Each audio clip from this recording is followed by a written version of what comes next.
Bismillahirrahmanirrahim. Assalamualaikum warahmatullahi wabarakatuh. Waalaikumsalam. Salam bahagia kepada sedulur-sedulur. Alhamdulillahirrahmanirrahim. Atas kebaikan sedulur semua, mudah-mudahan Allah membalas beribu-ribu kali lipat kebaikan, dimudahkan segala pintu-pintu rezeki yang halal, yang barokah, dan diperlancarkan semua urusan-urusan. Amin. Untuk menyingkat waktu, monggo kita mulai proses medialisasi. Mohon doanya sedulur, mudah-mudahan proyek ini nanti bisa berjalan dengan lancar, tidak ada halangan apapun. Dan saya mohon kepada sedulur-sedulur semua, perlu ditekankan nanti apa yang dikatakan jin yang saya masukkan dalam tubuh mediator jangan 100% dipercaya, karena jin itu tidak boleh dipercaya. Kita merujuk ya kepada para guru-guru, alim ulama, kepada Al-Quran dan hadis sebagai rujukan kunci selamat kita dunia dan akhirat. Monggo dimulai proses medium. Sudah siap Mas Del? Insya Allah. Kesempatan hari ini kita ditemani mediator kita Mas Del Rahman. Mudah-mudahan diberi kelancaran kesehatan Mas Del. Amin ya Rabbal. Bismillahirrahmanirrahim. Assalamualaikum ya. Bismillahirrahmanirrahim. Allah Tuhan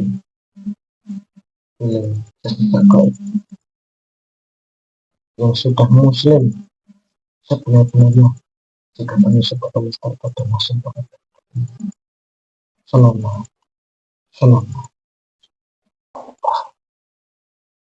Pas.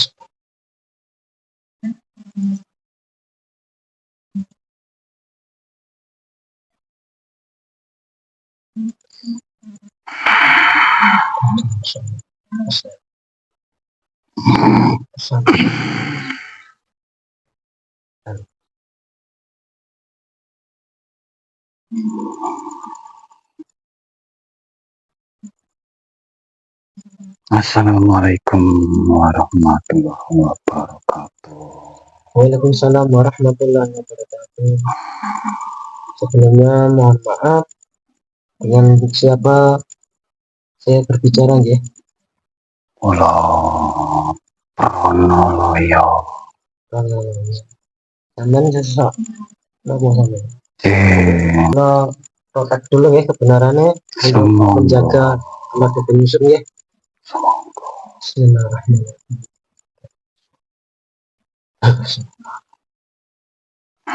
Sampean tadi sebelum saya undang di sini lagi ngapain Mbak sampean? Saya sedang beribadah. Beribadah? Berzikir. Nah, teman-teman saya di sana. Akhir zaman itu akan mengalami masa-masa seperti itu. Ya. Nah, mohon maaf Mbak. Wah, saya itu kan masih kecil lagi, kurang paham masalah itu. Ya, zaman yang penuh kesengsaraan. Ini sudah terjadi zaman ini, Kang Mas. Banyak rakyat kecil yang sengsara. Sulit bahan-bahan makanan melonjak naik. Tanaman-tanaman sulit untuk berbuah. Banyak terserang hama dan penyakit. Ini juga sudah ada wabah yang turun di zaman ini. Berhati-hati untuk semuanya. Wabah sudah turun, mulai turun. Hati-hati, jaga kesehatan, jaga hati. Terbanyak mendekatkan diri kepada Allah. Masa kesusahan ya Mbak? Iya, zaman ini sudah dimulai. Ya, bersabar semuanya. Kan ini kan kita itu kan sudah merdeka Mbak. Kok bisa susah gimana Mbak maksudnya? Ya, karena memang ini sudah waktunya. Sudah akhir zaman. Banyak teguran-teguran, peringatan-peringatan dari langit untuk manusia-manusia yang zaman sekarang ini kan banyak sekali berbuat dosa. Berbeda dengan orang-orang zaman dahulu. Setelah merdeka itu kemaksiatan itu tidak sebanyak zaman sekarang ini. Jauh sekali dengan zaman dahulu itu. Orang-orang zaman dahulu itu beribadah itu bisa dekat dengan Sang Pencipta secara lahir dan batin. Kalau zaman sekarang ini kebanyakan hanya secara lahirnya saja. Ini mohon maaf Mbah, kan kalau kita berbicara masalah susah dalam kehidupan, kan Nusantara ini Mbah, itu kan sumber-sumber alam. Kemari pahlawan Nah, itu kan Cinawi. seharusnya kan bisa makmur Mbah. Kalau dilihat dari hasil bumi juga melimpah, hasil tambang juga melimpah. Kok bisa susah itu disebutkan apa Mbah? Banyak penguasa-penguasa negeri ini yang serakah menjual sumber daya alam ke orang-orang asing. Ya untuk kepentingan perut mereka sendiri, tidak memikirkan rakyatnya. Mereka diiming-imingi sekepok uang untuk perutnya, agar sumber daya alam ini bisa dikelola pihak-pihak dari luar sana tanpa memikirkan rakyatnya.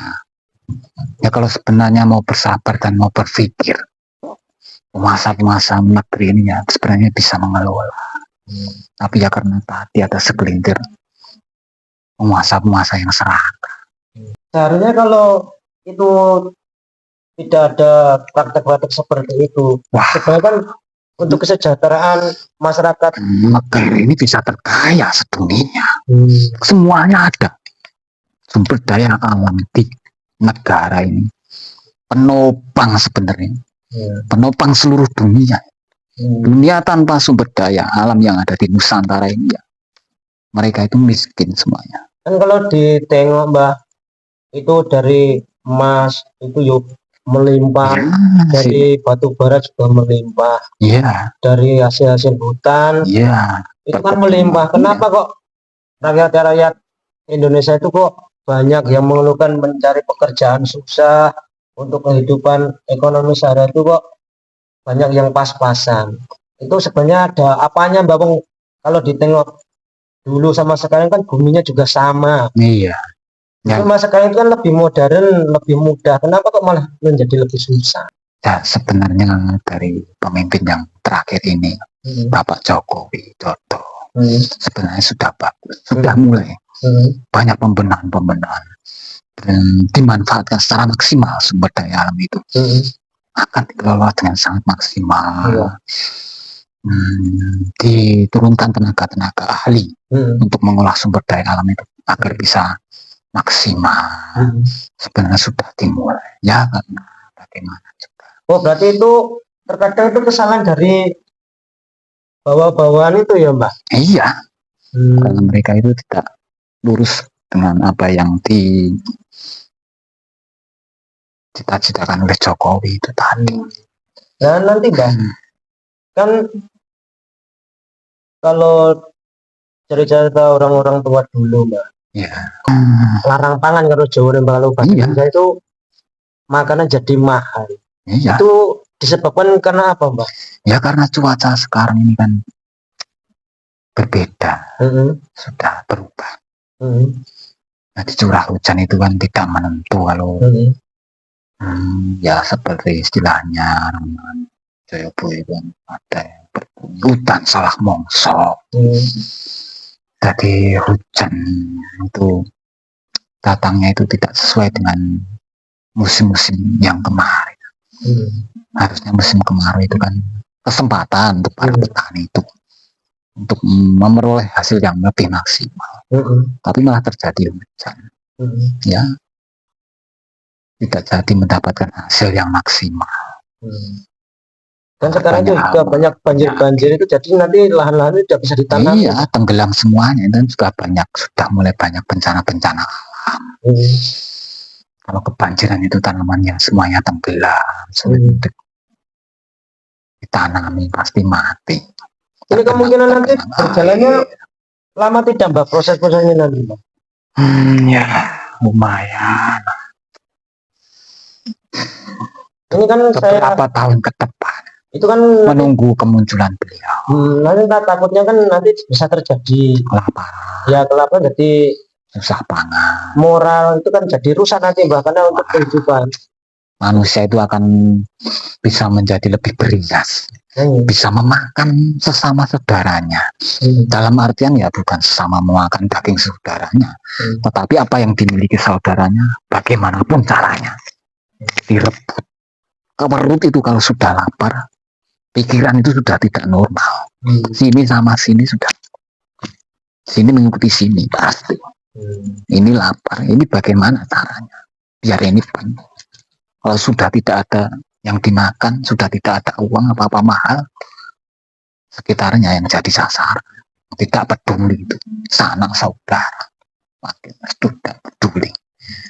Yang penting anakku kenyang, tidak menangis lapar. Yang penting perutku kenyang, bisa bertahan hidup. Ini berarti nanti bisa berbahaya ya Mbak? Sangat berbahaya sekali.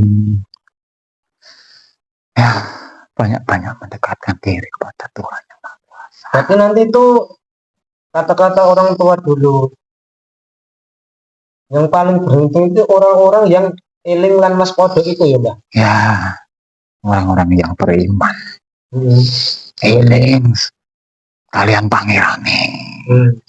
Waspada dengan dosa-dosa. Ya, orang-orang yang tersebut, orang yang dekat, mau mendekatkan diri kepada Tuhannya, itu orang yang insya Allah selamat di zaman ini. Mau bersabar dengan ujian-ujian hidup, dengan banyak melakukan tirakat-tirakat ya Mbak, ya, untuk menguatkan rohaninya biar nafsunya itu tidak bergejolak. Ya, mulai sekarang itu berbanyak puasa, dilatih mulai sekarang itu berbanyak puasa ya. Dimulai dari puasa-puasa Senin Kamis, Ramadan itu kalau bisa jangan bolong. Puasa yang benar, melatih perut ini agar tidak kaget nanti. Nanti kalau kaget ya bahaya. Tiba-tiba nggak ada makanan, nggak pernah puasa. Bagaimana caranya? Iblis itu membisiki. Otak ini sudah nggak karu-karuan, pikirannya sudah tidak bisa nik. Berarti yang kaget perutnya ini. Dikatakan orang tua eling waspada itu ya itu Mbak, eling nanti ya, kehidupan ini akan jadi seperti itu. Iya. Ya semua itu atas kehendak Allah. Jadi kita harus eling kepada Allah. Iya. Dan waspada itu berhati-hati ya Mbak. Berhati-hati untuk menghadapi keadaan seperti itu kita harus banyak tirakat. Iya, banyak mengosongkan perut, banyak mendekatkan diri kepada Tuhan agar kita itu dikuatkan. Rohani kita, jasad agar dikuatkan. Dengan berzikir itu kan, insya Allah kita itu bisa kenyang. Karena Allah itu yang memberikan kekenyangan dan yang memberikan kelaparan itu Allah. Dan berserah dirilah, banyak-banyak mengingat Allah dengan berzikir, insya Allah. Orang yang selamat itu dengan makanan berzikir, insya Allah selamat. Kalian yang mau sering berzikir, zikir itu adalah makanan rohani manusia. Saya dulu pernah dengar dari seorang kiai itu kan, besok itu nanti orang itu akan bisa hidup tanpa makanan hanya untuk berzikir. Itu ya seperti itu Mbak? Ya beneran, sudah disebutkan dalam hadis kan. Sudah ada yang menyebut, sudah disabdakan Rasulullah itu. Jadi memang nanti akan terjadi kelangkaan pangan itu bukan masalah tidak ada makan, karena tidak bisa ditanam itu Mbak, tanah-tanah itu banyak bencana, iklim-iklim yang sudah tidak seperti biasanya, banyak hama, banyak penyakit tanaman, membuat tanaman itu tidak subur. Mengerikan sekali sebenarnya. Saya itu sampai pengen menangis melihat kelakuan manusia zaman sekarang ini. Peringatan itu sudah di mana-mana, sudah banyak sekali. Mbok yo do eling, marang pangeranmu. Ini sudah dekat. Banyaklah mendekatkan diri, tinggalkan dosa-dosa itu. Bencana-bencana itu dari dosa-dosa kalian. Kalian sendiri yang menciptakan. Allah itu sayang, makanya kan dikasih peringatan. Ya eling lagi. Dan kalau ditengok Nusantara itu kan sangat kaya sekali, Mbak. Wah, kaya raya ini kan tanah surga Iya, sebenarnya. kok bisa seperti itu? Berarti kan karena kesalahan manusia itu yang Ya, melambatkan proses. manusia-manusianya sendiri sebenarnya. Meniru-meniru budaya barat. Sebenarnya budaya kita itu kan sudah bagus dari leluhur itu kan. Tata krama, sopan santun, unggah ungguh itu kan sangat luar biasa sekali. Kan ya dari sekarang itu kan Bagus. sudah mulai, Mbak. Banyak orang-orang yang muda-muda itu sudah tidak mau bertani. Ya, Itu jadi kan yuk nanti disebabkan kekurangan ahli-ahli juga kan, Pak, itu. ya mereka itu kebanyakan malah bekerja yang instan di kantor, pakai glasi, Iya. pabrik. Padahal ya kalau dipikir-pikir manajernya saja orang asing, malah mereka ikut orang asing. Sebenarnya negeri ini sih secara perekonomian itu juga sudah dijajah sebenarnya oleh bangsa asing. Ya mereka memproduksi barang-barang jadi distorkan ke luar negeri.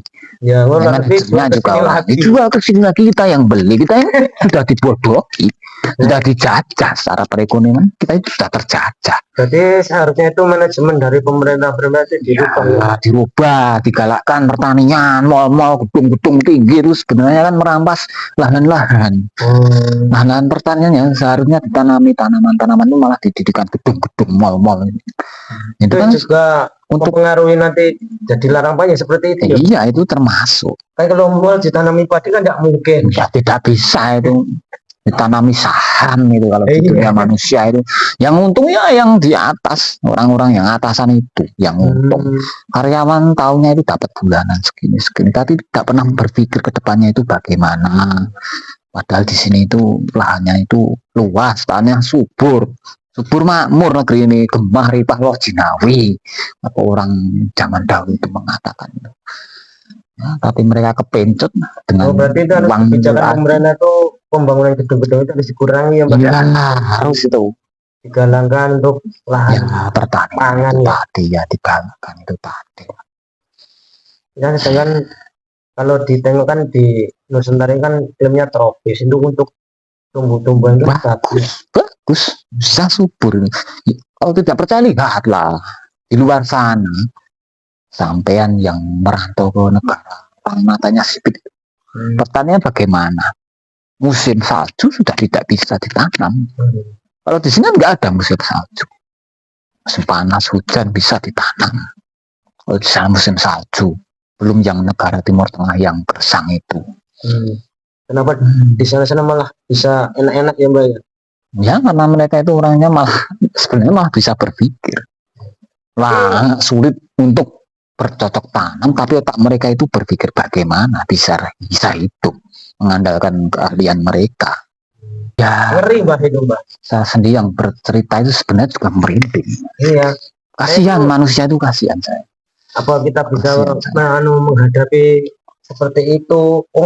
Sekarang itu, Mbak, itu banyak dari tetangga-tetangga itu sudah banyak yang berkeluh kesah, Mbak.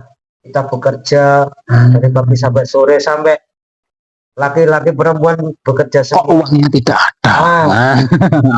Iya, kok uangnya nggak ada? Yo, sebenarnya uangnya ada, Mbak, tetapi kok dibelanjakan itu kok langsung habis. Ya itu. Kami itu juga memantau dari alam sana. Iya. Ya gimana ya? Kok sepertinya itu uang itu diangkat ke langit. Ya kayak nggak berkah itu loh, Mbak. Uang itu kok sepertinya itu ada pembersihan dari uang-uang yang tidak ada. Yang saya tangkap di pikiran kalau saya itu. ditengok dari hasil kan lebih gede, Mas, sekarang. Iya. Kenapa kok nilainya itu kok nggak sebanding dengan kerja kerasnya loh, Mbak. Iya. So bahasa Jawanya lurat temonjo. Iya. Ya itu tadi. Keberkahan sudah mulai berkurang itu. Iya, keberkahan dari uang itu sudah diangkat. Karena dengan terbukanya pembersihan juga dari uang-uang riba. Ya, proses-proses juga ya, Mbak. Iya, proses pembersihan ini sudah mendekati. Kita tetap menghadapi ujian-ujian dari Allah itu gimana? Wah, ya. Perbanyak mendekatkan diri dengan Tuhan Yang Maha Kuasa. Perbanyak bersedekah, mumpung masih bisa bersedekah. Nanti kalau sudah tidak ada yang bisa kita sedekahkan, amal kita apa? Ya perbanyak berzikir, ibadah, tinggalkan perbuatan maksiat. Jangan makan riba, berbahaya itu, menimbulkan banyak bencana. Puting beliung itu dari hasil riba-riba. Hasilnya dari riba itu terjadi bencana puting beliung dari riba sebenarnya. Banjir bandang juga, perzinahan. Ya intinya tinggalkan perbuatan maksiat, mulailah mendekatkan diri kepada Yang Maha Kuasa, bertaubat, beribadah yang benar, jangan cuma zahir, batin kita juga harus mengingat Allah, selalu berzikir setiap saat. Tarikan nafas kita itu kalau bisa usahakan zikir Allah agar kita dikuatkan oleh Allah, karena Allah itu yang memberikan kita kekenyangan, juga memberikan kita itu menjadikan kelaparan, itu juga Allah sebenarnya. Ya, mohon ngapunten, hanya itu saja. Yes, terima kasih ya Mbah Sama-sama. atas masukan-masukan di sana. Ya, mudah-mudahan nanti bisa bermanfaat kepada sedulur-sedulur semuanya Mbah. Monggo sampean berdiri melakukan tugas. Mohon maaf deh. Ya sama-sama. Mohon maaf ya, saya itu banyak kesalahan, salah kata. Saya itu juga banyak dosa, banyak kekeliruan. Diundang ke sini sebenarnya saya itu minder. Ya semoga ya bermanfaat ya, saling mengingatkan, Mas. Saya juga diingatkan, saya juga minta doanya biar bisa istiqomah di sana. Biar bisa kuat saya bertugas. Ya sudah ada tugas. Kalau pamit undur diri. Assalamualaikum warahmatullahi wabarakatuh. Waalaikumsalam warahmatullahi wabarakatuh. Bismillahirrahmanirrahim. Ya Allah, keluar pesan.